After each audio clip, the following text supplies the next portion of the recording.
Assalamualaikum warahmatullahi wabarakatuh. Alhamdulillah rabbil alamin. Allahumma sholli ala Muhammad wa ala ali Muhammad. Pemirsa Khilafah News dimanapun Anda berada, salam jumpa kembali bersama dengan saya Aziz Rohman di program Kabar Petang edisi Rabu 1 Juni 2022. Insya Allah beberapa menit ke depan kami akan menemani Anda mencermati dan menelaah berita paling menarik dan paling populer hari ini bersama narasumber yang kompeten di bidangnya dan tentunya dari sudut pandang Islam. Baiklah pemirsa, inilah Kabar Petang selengkapnya.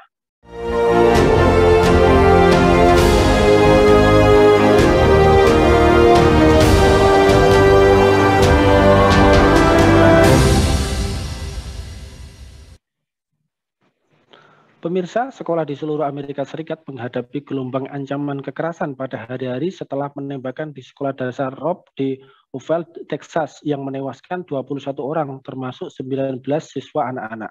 Para ahli mengatakan bahwa sementara ancaman sekolah adalah kejadian sehari-hari, sekolah sekarang berada di ujung tanduk karena administrator menilai ancaman yang dibuat di media sosial dan di ruang kelas, maksud kami di ruang kelas, yang mengakibatkan ancaman keamanan meningkat. Demikian seperti dikutip dari The Washington Post hari Minggu 28 Mei yang lalu.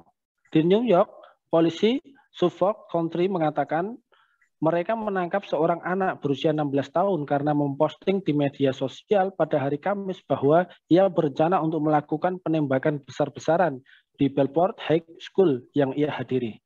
Nah, pemirsa, mengapa penembakan massal ini marak terjadi di Amerika Serikat? Apakah ini adalah buah dari kebijakan politik Amerika Serikat? Apa akar masalahnya dan apakah demokrasi menjadi biang masalah tragedi penembakan yang massal ini? Pemirsa, untuk membahasnya kami telah terhubung dengan Direktur Forum on Islamic World Studies, Bung Farid Wadsdi. Kita sapa dulu beliau. Assalamualaikum warahmatullahi wabarakatuh, Bung Farid. Waalaikumsalam warahmatullahi wabarakatuh. Alhamdulillah, bagaimana nih kabarnya Bung Farid? Sehat, Bung? Alhamdulillah, sehat. Alhamdulillah, baik Bung, langsung saja ini menyikapi terkait dengan pemberitaan yang terjadi di Amerika Serikat. Sebagaimana kita ketahui bersama bahwa penembakan sekolah yang baru-baru ini terjadi di Robb Elementary School, Texas, Amerika Serikat, ini menjadi salah satu yang paling mematikan di dalam catatan. Insiden ini sendiri menyebabkan sekitar 19 anak-anak dan 2 orang dewasa tewas. Bagaimanakah statistik insiden penembakan di sekolah di Amerika ini? Apakah penembakan massal di Amerika ini sudah menjadi semacam epidemi begitu? Mohon penjelasannya ini, Bung Farid. Ya, apakah penembakan massal ini sudah istilahnya apa tadi? Epidemi. Epidemi atau tidak ya?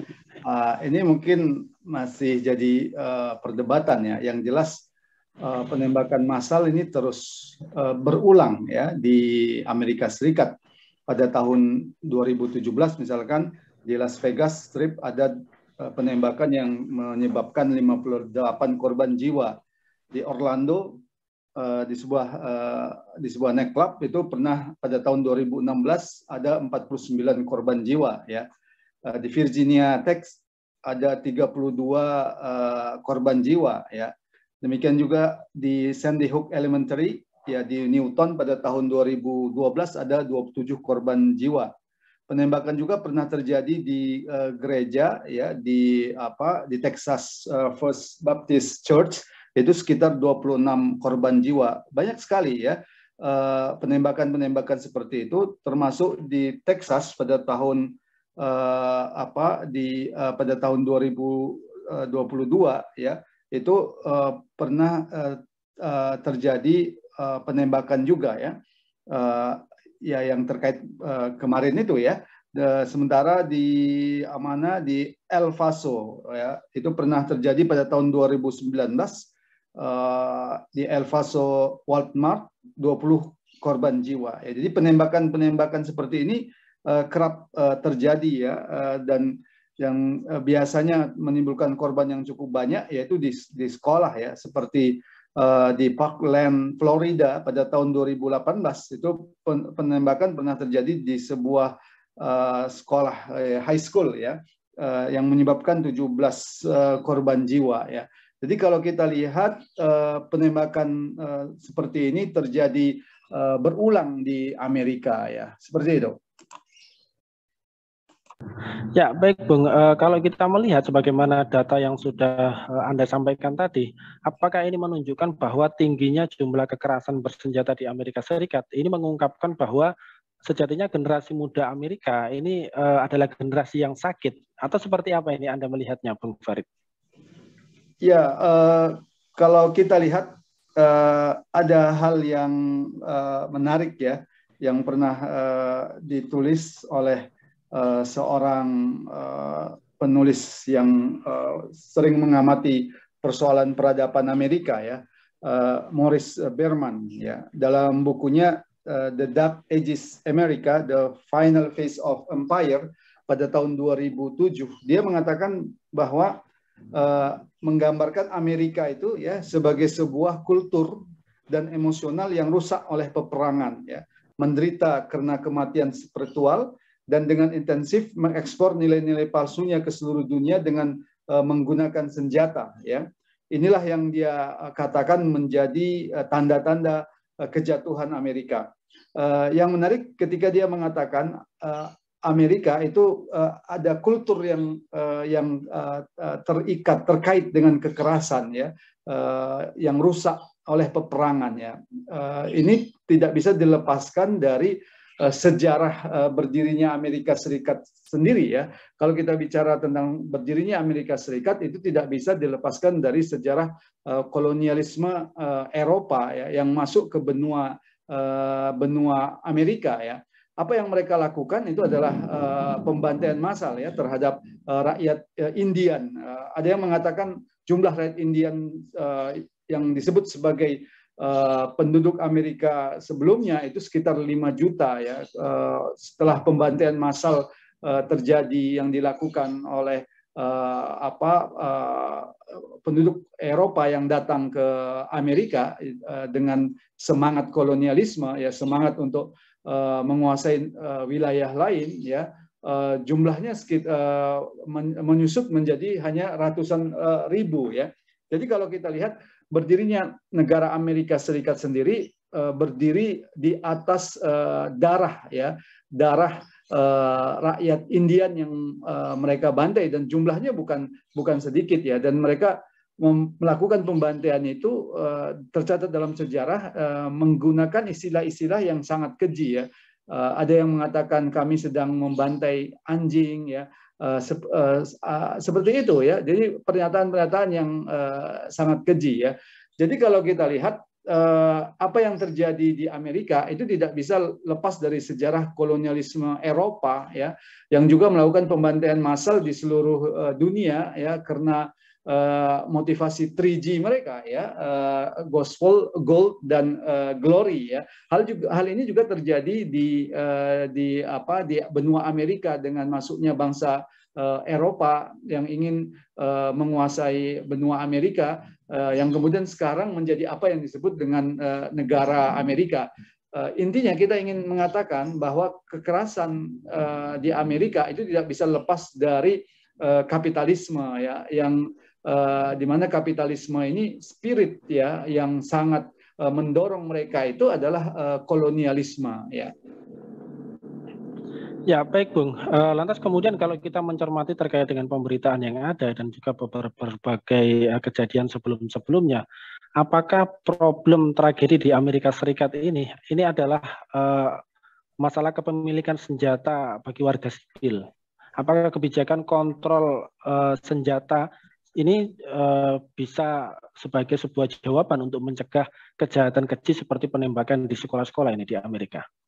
Ya, kalau kita melihat apa yang tadi dikatakan oleh Morris Berman ya, salah satu yang menjadi penyebab lain dari rusaknya peradaban Amerika itu adalah Amerika dengan intensif mengekspor nilai-nilai palsunya ke seluruh dunia dengan senjata ya, dengan kekerasan ya. ini tentu berpengaruh besar terhadap penghargaan mereka terhadap nyawa manusia ya. Kalau mereka memang di luar negeri ya, ketika mereka masuk ke Irak, ketika mereka masuk ke Afghanistan, mereka biasa membunuh orang, mereka biasa membantai manusia ya tanpa ada perasaan. Ketika mereka pulang, kultur itu juga lah yang terbangun ya. Apa yang kemudian membuat mereka menjadi beda ya ketika menghadapi rakyatnya sendiri ya. Tentu tidak ada bedanya karena penghargaan terhadap nyawa manusia itu tidak ada lagi dalam pikiran mereka ya, dan itu dicontohkan ya bukan oleh individu-individu ya, bukan oleh kelompok-kelompok ya, tapi ini dicontohkan, dipraktekkan oleh sebuah negara dengan kebijakan politik luar negerinya ya. Jadi penyebaran secara intensif ya nilai-nilai Amerika ke luar negeri dengan menggunakan kekerasan ini juga membangun kultur kekerasan di Amerika. Maka tidak mengherankan ada buku yang menarik ya. Buku itu judulnya America's Deadliest Export Democracy ya, yang diterjemahkan itu ke dalam bahasa Indonesia itu demokrasi ekspor Amerika yang paling mematikan ya. Jadi penyebaran sistem demokrasi ini kemudian di negara lain itu menjadi alasan untuk pembunuhan ya. Amerika masuk ke Irak membunuh lebih kurang 1 juta orang itu atas nama demokrasi. Amerika masuk ke Afghanistan membunuh ratusan ribu orang itu atas nama demokrasi. Ini adalah kultur yang membuat ya mereka tidak lagi menghargai nyawa manusia. Dan kalau kita lihat ya terdapat hubungan-hubungan emosional ya antara keluarga yang rusak ya, yang bapaknya atau ibunya dulu adalah veteran-veteran perang ya, dan itu kemudian terwujud dalam kekerasan di Amerika ya. Ini kemudian sangat berpengaruh ya. Kalau tadi pertanyaannya apakah kepemilikan senjata ini akan menjadi faktor penyebab ya.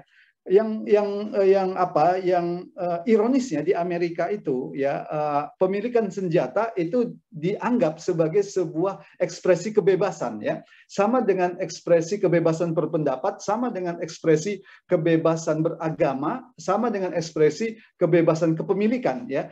Ini yang membuat ya kepemilikan senjata ini tidak bisa dilepaskan dari ekspresi itu. Maka Amerika itu sangat bangga, rakyat Amerika itu sangat bangga memiliki senjata ya sebagai bentuk ekspresi kebebasan itu. Ini yang menjadi persoalan besar juga di Amerika, sehingga ketika ada yang berusaha untuk melakukan larangan ya pemilikan senjata ini ditentang oleh banyak pihak ya, dan ini juga tidak bisa dilepaskan dari faktor politik ya. Selama terjadi perang saudara di Amerika itu banyak sekali milisi-milisi bersenjata ya, yang dia itu tugasnya itu adalah untuk mengawal komunitas-komunitasnya ya, mengawal daerah sendiri, dan jumlah dari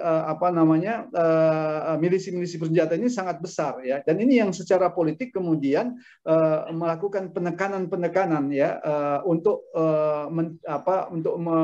kemudian mencegah pelarangan penggunaan senjata api di Amerika ya. Karena itu kalau kita lihat ya sangat sulit untuk menghentikan sama sekali kepemilikan senjata api ini di Amerika, karena ini bagian dari mereka menganggap ini bagian dari ekspresi kebebasan tadi ya. Di samping itu yang pro terhadap kepemilikan senjata ini juga jumlahnya cukup banyak ya, dan dalam sistem demokrasi Amerika yang pragmatis suara-suara kelompok-kelompok seperti ini sangat-sangat diperhitungkan ya untuk mendapatkan suara ya. Jadi problematika mereka itu sendiri ya ada dalam sistem kapitalisme itu sendiri. Karena itu sangat sulit kita bayangkan bahwa akan ada pembatasan total terhadap kepemilikan senjata api ya. Yang mungkin mereka lakukan adalah pembatasan terhadap jenis-jenis senjata ya. Tapi apakah ini akan menghentikan penembakan massal atau pembunuhan di Amerika? Saya kira tidak ya. Senjata itu kan masalah alat saja ya, masalah alat saja. Orang bisa membunuh bukan hanya dengan senjata api atau bukan hanya dengan senjata laras panjang atau senjata tempur ya, walaupun itu sangat sangat bisa menyebabkan korban yang sangat massal ya. Orang bisa membunuh dengan parang, dengan pisau ya. Jadi kalau jiwa pembunuhnya itu sudah ada dan penghargaan terhadap nyawa itu tidak ada lagi dalam benak mereka, maka senjata seperti apapun bisa digunakan untuk melakukan pembunuhan atau pembantaian. Ya, saya kira begitu. Ya, baik Bung. Lantas kemudian kalau memang seperti demikian kondisi yang ada di Amerika Serikat, kira-kira bisa dijelaskan apa penyebab kultur kekerasan yang mewabah di Amerika? Apakah kultur kekerasan tersebut ini nantinya bisa menjadi penyebab keruntuhan Amerika Serikat atau seperti apa ini Anda melihatnya? Ya, kultur kekerasan itu adalah kultur yang lahir bersamaan dengan sistem kapitalisme Amerika ya, sebuah sistem yang ideologi yang memang tidak menghargai nyawa manusia ya, karena mereka itu lebih memikirkan keuntungan materi ya. Karena itu apapun mereka siap lakukan untuk keuntungan materi ini ya. Mereka siap bayangkan Amerika lah negara satu-satu yang pernah melakukan penggunaan senjata bom atom ya, senjata pemusnah massal bom atom di Hiroshima dan Nagasaki ya. Ini menunjukkan bagi mereka menghalalkan segala cara untuk kepentingan kerakusan mereka terhadap materi itu bukan hal yang persoalan ya. Demikian juga bagaimana mereka tidak peduli ada 1 juta rakyat Irak yang dibunuh ya demi penguasaan terhadap minyak di Timur Tengah ya. Amerika juga banyak terlibat ya dalam berbagai kudeta-kudeta di berbagai kawasan dunia ya yang telah mengorbankan banyak pihak ya untuk kepentingan kekuasaan dan penguasaan materialisme mereka ya. Termasuk Amerika adalah negara yang banyak mendukung ya rezim-rezim represif ya meskipun bertentangan dengan nilai-nilai demokrasi mereka ya. Bagaimana mereka mendukung diktator Sisi, bagaimana mereka mendukung diktator Bashar Assad ya. Meskipun bertentangan dengan sistem demokrasi mereka. Jadi Amerika ini adalah negara yang menghalalkan segala cara ya, dan penghalalan segala cara ini muncul dari karakter ideologi kapitalisme itu. Karena itu ideologi kapitalisme ini sebenarnya sudah tidak layak untuk kemudian dianggap sebagai ideologi yang akan yang akan menyelamatkan manusia. Alih-alih menyelamatkan manusia, justru ideologi kapitalisme ini adalah ideologi yang menjadi bencana besar bagi kemanusiaan saat sekarang ini, baik secara ekonomi, secara politik, ataupun penjagaan terhadap nyawa manusia. Ya, baik Bung. Anda tadi sedikit menyinggung terkait dengan demokrasi. Nah, kemudian apakah demokrasi ini menyebabkan Amerika memiliki sebuah kultur dan emosional yang rusak oleh peperangan, menderita karena kematian spiritual, dan dengan intensif mengekspor nilai-nilai palsunya ke seluruh dunia dengan menggunakan senjata? Atau seperti apa ini Anda melihatnya? Ya, ada hal yang menarik ya. Saya pernah menamani ya Ustadz Ismail Yusanto ya dalam perbincangan dengan pihak kedutaan besar Amerika ya. Ketika Ustadz Ismail Yusanto diajak ke Amerika dan kemudian di sana diperlihatkan ya lebih kurang bagaimana perguruan tinggi di Amerika, diajak ke Harvard ya. Setelah itu ada dialog dengan kedutaan salah satu wakil dari kedutaan besar Amerika, kemudian bertanya kepada Ustadz Ismail Yusanto pada waktu itu ya, setelah Anda pergi ke Amerika, apa yang kemudian Anda melihat, bagaimana Anda melihat Amerika ya? Ustadz Ismail Yusanto memberikan jawaban yang menurut saya sangat menarik ya, dengan mengatakan kami tidak mempersoalkan bagaimana Anda memperlakukan warga Anda ya, bahwa Anda memperlakukan warga Anda dengan baik ya, itu hak Anda. Yang kami persoalkan itu adalah bagaimana Anda memperlakukan kaum muslimin di berbagai kawasan dunia ya.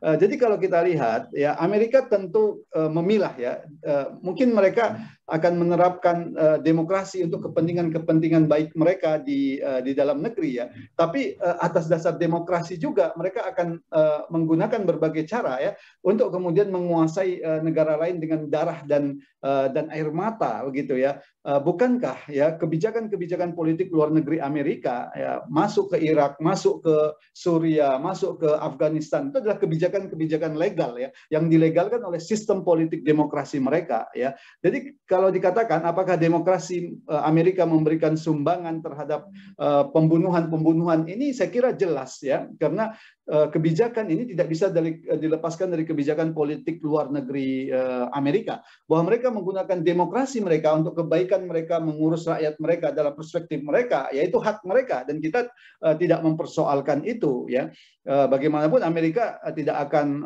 membuat kebijakan-kebijakan yang akan mengsengsarakan rakyat mereka. Asumsinya seperti itu, meskipun ternyata masih banyak problem-problem di dalam negeri Amerika yang tidak bisa terselesaikan dengan sistem demokrasi ya. Contohnya misalkan problem ras ini, problem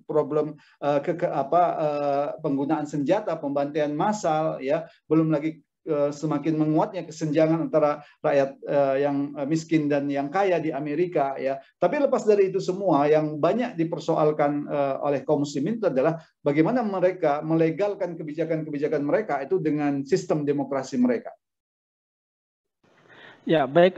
Terakhir, Bung Farid, ini kalau kita melihat sepak terjang Amerika Serikat, kemudian demokrasi dan dunia Islam, kira-kira layakkah dunia Muslim ini mengikuti kultur, sistem, dan peradaban yang diterapkan, diusung, bahkan diemban oleh Amerika Serikat? Kemudian juga bagaimanakah agar dunia, terutama dunia Islam itu bisa bangkit dan memiliki peradaban yang unggul? Ya, adalah kebodohan ya kalau orang masih percaya kepada sistem kapitalisme ya. Bukankah kebobrokan kapitalisme itu sudah ada di depan mata, bahkan mereka menjadi bagian dari korban itu sendiri ya. Kalau kita bicara kegagalan kapitalisme, kapitalisme gagal mensejahterakan manusia secara merata ya. Memang kapitalisme berhasil mensejahterakan manusia, segelintir manusia ya, dengan menindas manusia yang lain, dengan mengeksploitasi kekayaan alam negara-negara lain, dengan memiskinkan banyak negara lain ya. Amerika memang dalam beberapa hal ya bisa mengamankan negaranya, tapi dengan apa yang dilakukan oleh Amerika di negara lain, Amerika melakukan pembantaian, pembunuhan, menyebabkan berbagai perang demi perang ya. Bukankah Perang Dunia Pertama, Perang Dunia Kedua itu tidak bisa dilepaskan dari kerakusan dari negara-negara Eropa untuk merebut lahan-lahan penjajahan mereka ya. Itu kerakusan di antara mereka sendiri yang telah mengorbankan jutaan jiwa rakyat mereka sendiri ya. Demikian juga perang demi perang terus terjadi pada saat sekarang ini. Belum lagi kalau kita lihat kerusakan nilai-nilai kekeluargaan ya, dengan munculnya single parents ya. Demikian juga Amerika saat sekarang ini dan negara Eropa gencar mempromosikan LGBT ya, suatu hal yang sangat menjijikkan ya, sesuatu yang sebenarnya oleh mereka dulu itu juga dianggap sebagai sesuatu yang bermasalah kan gitu, oleh gereja juga itu dianggap sebagai sesuatu yang bermasalah, tapi kemudian karena ideologi kapitalisme yang pragmatis ya, itu kemudian berubah cara pandang mereka ya. Apalagi kalau kita lihat negeri-negeri Islam ya, apalagi yang membuat negeri-negeri Islam itu silau matanya dengan peradaban kapitalisme, padahal negeri Islam adalah negeri yang paling menjadi korban dari kapitalisme. Maka seharusnya kepercayaan kaum muslimin terhadap kapitalisme itu ada pada titik nol ya, bahkan kalau bisa minus 1000 derajat di bawahnya gitu ya. Kalau dulu ketika Khilafah Utsmani mundur dan peradaban Barat pada waktu itu sedang naik ya, karena ada Renaissance, ada revolusi industri, itu wajar ya umat Islam kemudian silau melihat peradaban Barat, karena pada waktu itu ada kemunduran di tengah-tengah umat Islam ya. Tapi kalau sekarang ya umat Islam masih melihat peradaban Barat itu sebagai suatu alternatif, ini tentu satu hal yang sangat suatu kebodohan yang luar biasa ya. Sehingga apa yang menjadi solusi bagi umat Islam tidak ada lain, umat Islam harus kembali kepada ajaran Islam. Ya, inilah yang pernah dikatakan oleh Khalifah Umar bin Khattab ya radhiyallahu an ketika masuk ke Palestina ya. Khalifah Umar bin Khattab mengatakan kita itu dulu dihinakan ya, kita itu dulu bangsa yang masyarakat yang hina, Islamlah yang memuliakan kita. Maka dia bertanya apakah kita kemudian mencampakkan kembali agama ini yang akan membuat kita hina ya. Jadi intinya adalah untuk kembali mulia, umat Islam harus kembali kepada ajaran Islam, dan ajaran Islam ini akan memberikan kebaikan bukan hanya untuk Islam tapi untuk umat manusia seluruh dunia. Ya, baik Mas Syawani, penjelasan yang luar biasa ini. Syukran wa jazakumullahu khairan katsiran. kepada Bung Farid Wajdi. Terima kasih telah hadir di Kabar Petang pada edisi kali ini. Insya Allah nanti kita ketemu lagi di lain waktu dan juga di lain kesempatan. Assalamualaikum warahmatullahi wabarakatuh, Bung Farid. Waalaikumsalam warahmatullahi wabarakatuh. Baik pemirsa, demikianlah Kabar Petang pada edisi kali ini. Semoga Anda mendapatkan banyak manfaat dari acara kami. Jangan lupa saksikan kami besok di jam dan channel yang sama. Dan jangan lupa juga like, comment, share, subscribe, serta klik tekan tombol loncengnya agar tidak ketinggalan update terbaru dari Khilafah News. Karena hanya di sinilah Anda akan mendapatkan informasi aktual, terpopuler, dan tentunya dari sudut pandang Islam. Akhirnya saya Aziz Rahman beserta seluruh kru yang bertugas undur diri. Wassalamualaikum warahmatullahi wabarakatuh.